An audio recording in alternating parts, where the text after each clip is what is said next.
Welcome to the Network Build Grow podcast, the show where business owners, entrepreneurs, and professionals share their stories, lessons learned, and powerful strategies for building relationships and growing their circle of influence. With Melissa Taylor, your host, each week we'll bring you actionable insights to help you build a better network and a better business. Let's dive in. All right. We are here today with Kyle Romanat. He is with Health Genius, I think is what it's called. Is that right?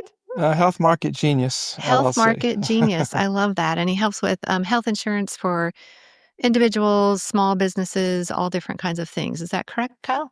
Yeah, exactly. Individual health insurance. So it's not group policies, it's individual coverage from, people starting their own business, people between jobs, people who, work part-time jobs, that kind of thing, who don't get offers from employers of health insurance. Yeah, that's great. So tell me, let's start out just by kind of, why did you get in this? Or what is really your mission for this? Like, why this? Why this job? Why this particular industry for you?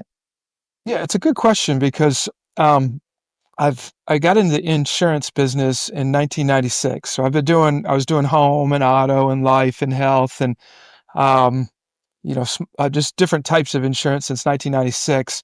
And and I did a lot of health insurance, but when the Affordable Care Act kicked in, Obamacare kicked in 2014, there's a couple observations I made at the time, and I'd already been in the business for a long time.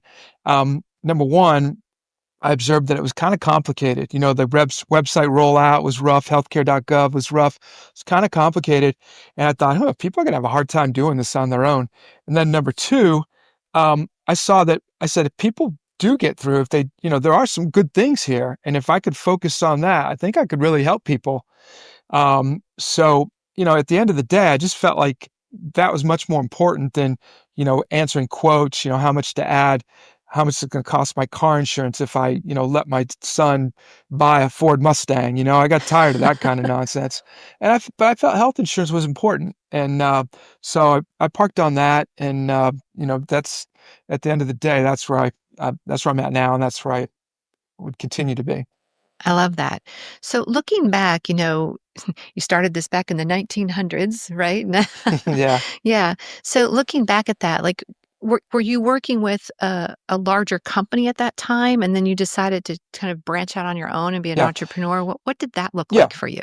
I was working with an agency and I worked with them for 19 years. So that was a long run.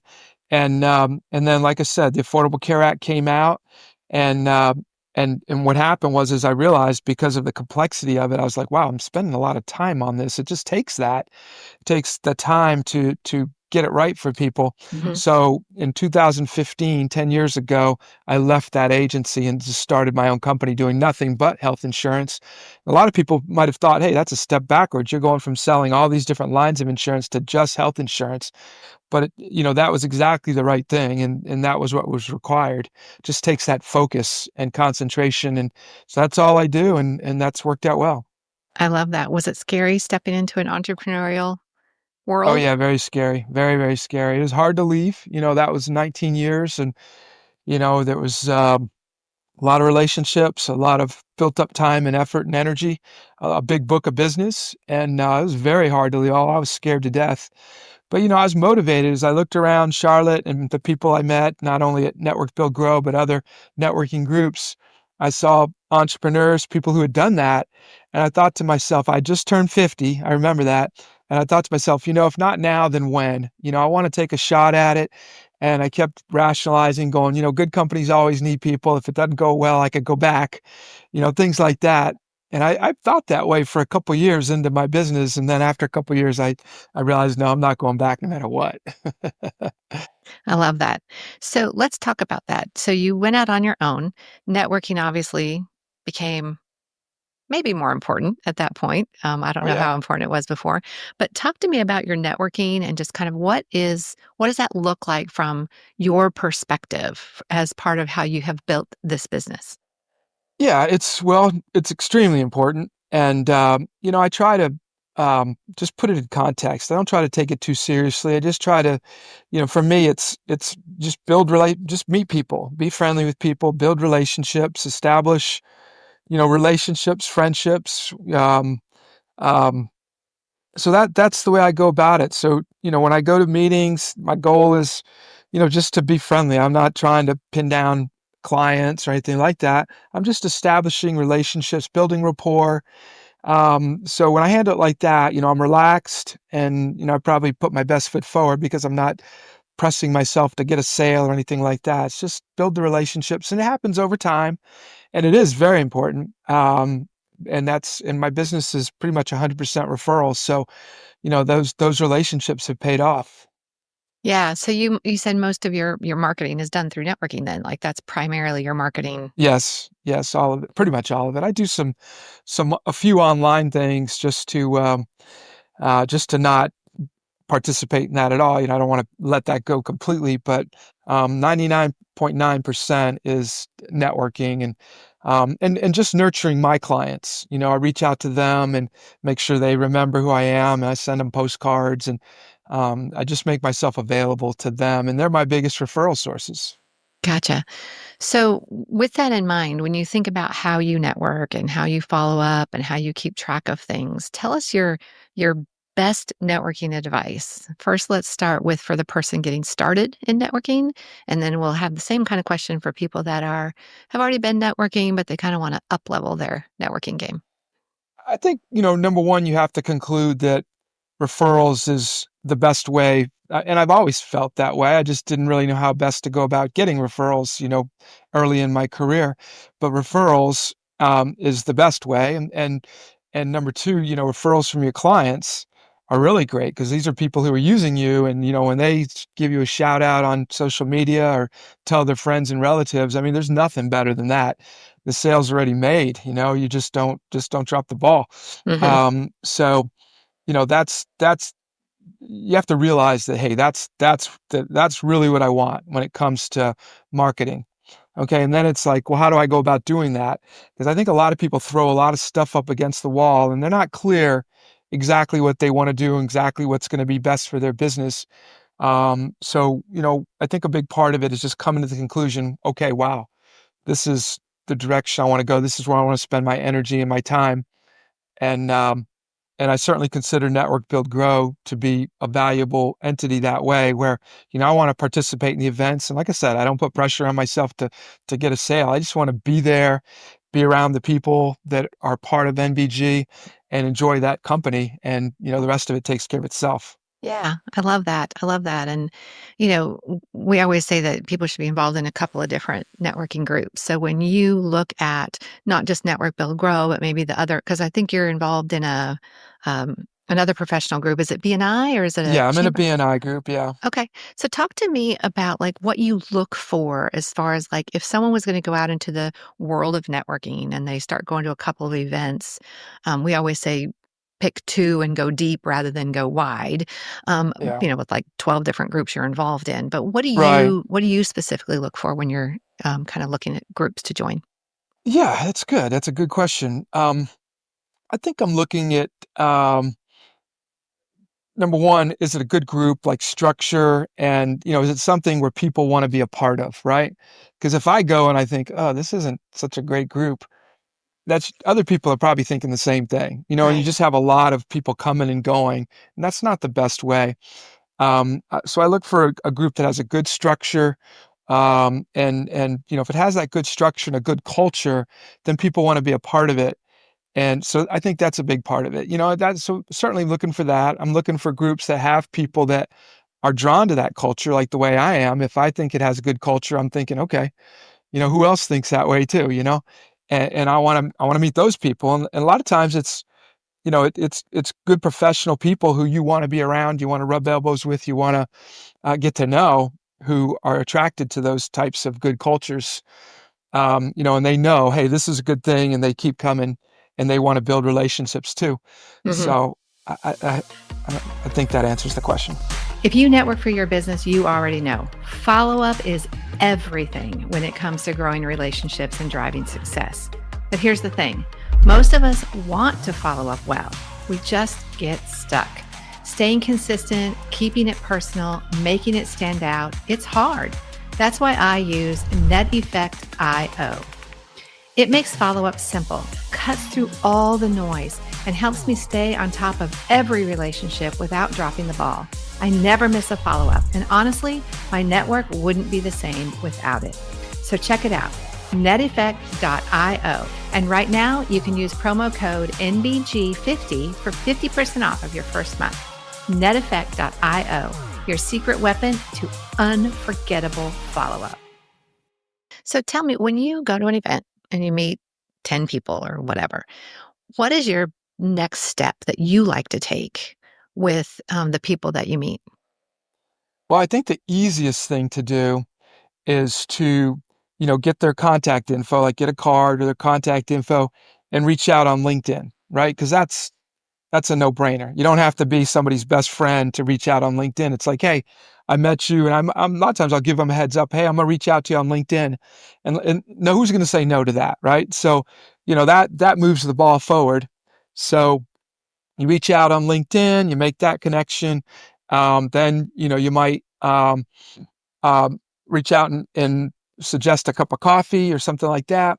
And if that goes well, then you might invite them to a different networking group or a different event. There's different events that go on.